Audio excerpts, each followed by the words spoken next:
The crowd here is pretty anxious right now. Everybody's keeping a very close eye on the screen here, watching as Democratic and Republican victories are called. I'm going to try to show you guys what it is that I'm seeing right now. I would say there's at least a dozen different fire trucks. Cars are lining up the street right now, and I've seen a bunch of people pass me with their umbrellas ready to go. So definitely seems to be helping here in Rhinelander as well. It certainly has been windy. As Jeff mentioned, there is some horizontal snowfall happening, but right now the visibility compared to when I was out here earlier today isn't quite as bad. Jake Patterson went from entering the courtroom with a smile to his family to crying and clearly emotional as he took responsibility for his horrific actions. All you have to do when you come back in is scan your ID, and then you have to go to the computer, sign in as a visitor. I was lucky enough, I actually got to be a judge today. I had a lot of very tasty chilies. Vandalism can be seen along all of these trees, with some cut strands of lights laying right on the ground, while other evidence can be found up high.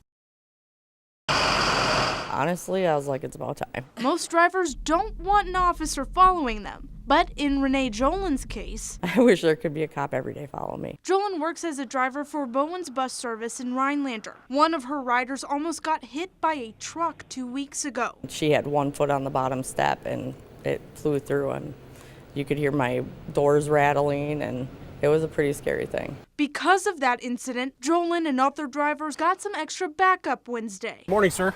Morning. My name is Detective Sergeant Chad Wanta. I work with Oneida County Sheriff's Office. Wanta and other detectives patrolled bus routes in unmarked cars, cracking down on drivers who run past a bus's red lights. Following the school buses, watching locations where they know the problem areas are. Jolin's route on Highway 8 is one of those problem areas. Only got one. One truck drove right past her red lights. I know why you're pulling me over. The driver claimed he didn't have enough time to stop. Did you see the amber lights flashing on the bus? Both Jolin and Wanta say people often treat those lights as a signal to speed up. Wanta used the traffic stop as a chance to educate rather than punish. But I'm giving you a break. I thank you for that, and I promise you I will never, ever. I didn't feel that he had to get a ticket today or a citation to teach him a lesson. I think he realized what he did. Jolin believes the extra support from law enforcement will help keep bus safety on everyone's minds.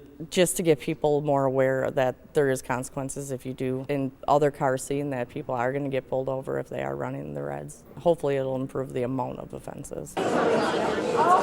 Rhinelander's Roman Cinema was packed for the annual Northern Advantage Job Fair. But many people looking for jobs weren't just interested in a new opportunity, they need an opportunity. It's very difficult. To be perfectly honest, it's a little nerve-wracking. Haven't been unemployed in 17 years, and I'm not exactly a professional job searcher at this point. Doctors Foster and Smith and Shopko announced they would be closing within months of one another, leaving hundreds in Rhinelander without a job. Tom Smith spent nearly 2 decades with Foster and Smith. Now he's looking for anything that can pay his bills. I could do a lot of different things. It's just a matter of finding the right thing. For Melissa Myers, the timing of her layoff was particularly rough. She was working at Shopko as a pharmacy technician after having just recently graduated. It's very hard for someone with the least amount of experience to find work in that field. But organizers tried to keep things like that in mind when putting together this year's fair. Think about the folks that have been laid off,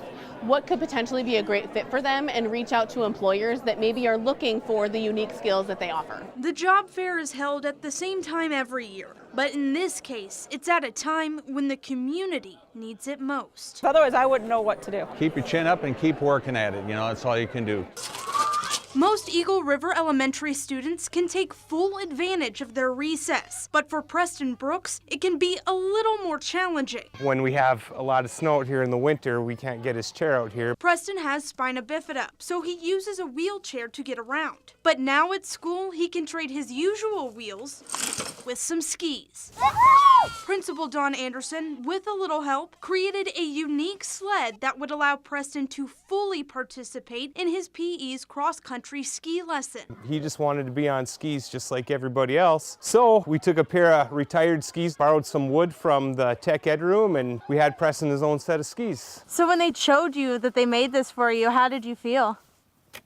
awesome and happy. The new skis mean Preston can join in on the cross-country ski class and on the playground. I can go fast and far. Just the smile on his face, it was just, you know, you can't really put a price on that for anything. Anderson wasn't surprised Preston wanted to ski on his own. He's one of the most incredible little guys I've ever come across. One of the most frequent things you hear him say is, "I can do it. I can do it." I've got this. Whether it's on Preston's own or with a helpful push from a friend, Anderson was just happy the school could help. Whatever it takes to get every student access to what all the other students are doing. In Eagle River, Dakota Sherrick, Newswatch 12.